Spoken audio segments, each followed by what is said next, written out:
Your favorite athlete closes in for a victorious win. The crowd holds its breath, and at the crucial moment, she misses the shot. That competitor just experienced the phenomenon known as choking, where despite months, even years of practice, a person fails right when it matters most. Choking is common in sports, where performance often occurs under intense pressure and depends on key moments. And yet, performance anxiety also haunts public speakers, contestants in spelling bees, and even world-famous musicians.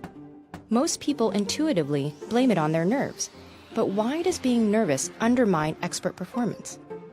There are two sets of theories, which both say that primarily choking under pressure boils down to focus. First, there are the distraction theories. These suggest that performance suffers when the mind is preoccupied with worries, doubts, or fears, instead of focusing its attention on performing the task at hand.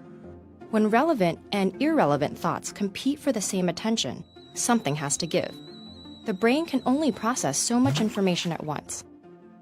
Tasks that challenge working memory, the mental scratch pad we use to temporarily store phone numbers and grocery lists, are especially vulnerable to pressure.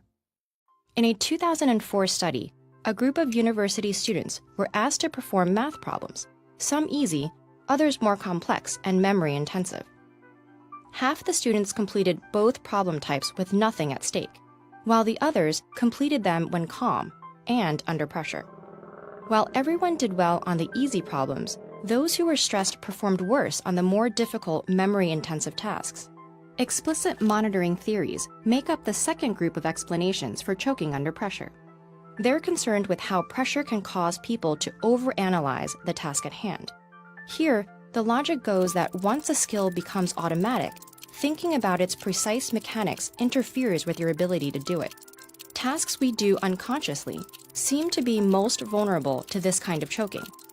A study on competitive golfers compared their performance when instructed to simply focus on putting as accurately as possible, versus when they were primed to be acutely aware of the mechanics of their putting stroke.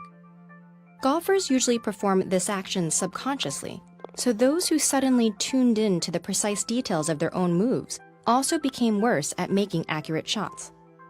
Choking may not be inevitable for everyone, though. Research suggests that some are more susceptible than others, especially those who are self-conscious, anxious, and afraid of being judged negatively by others. So how can we avoid choking when it really counts? First, it helps to practice under stressful conditions. In a study on expert dart players, researchers found that those who hadn't practiced under stress performed worse when anxious, compared to those who had become accustomed to pressure. Secondly, many performers extol the virtues of a pre-performance routine, whether it's taking a few deep breaths, repeating a cue word, or doing a rhythmic sequence of movements. Studies on golfing, bowling, and water polo find that short rituals can lead to more consistent and accurate performance under pressure.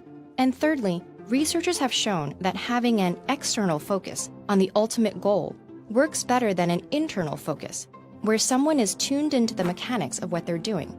A study of experienced golfers revealed that those who hit chip shots while focused on the flight of the ball performed significantly better than those who focused on the motion of their arms. So perhaps we can modify that age-old saying, practice under pressure, with focus, and with that glorious end goal in sight, makes perfect.